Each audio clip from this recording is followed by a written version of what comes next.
শাখা আসবো আমি খুব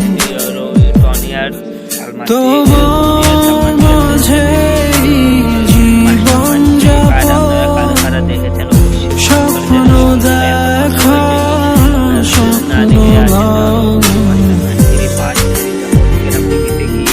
দেখে আসতে পারে। ঠিক আছে, এই ভিডিওটা কিন্তু আমি পাঠ করে করে করে করে আমার চ্যানেলে আমি আপলোড করছি। বলে গেলাম ভিডিওটা আপনারা তো জানেন কীভাবে আপলোড করা লাগে ভিডিওটা। ঠিক আছে, যে পানি পানি কিছু বলে গেলাম আমার চ্যানেল থেকে লাইক শেয়ার সাবস্ক্রাইব করে আমার পাশে থাকবেন। ঠিক আছে বন্ধু, কিছু পানি পানি বলে গেলাম ভিডিও কী করা লাগবে আপনারা তো জানেন। আমার চ্যানেল থেকে আপনারা লাইক শেয়ার সাবস্ক্রাইব করে আমার পাশে থাকবেন। এরকম নতুন নতুন সারা নিশি ভিজব দুজন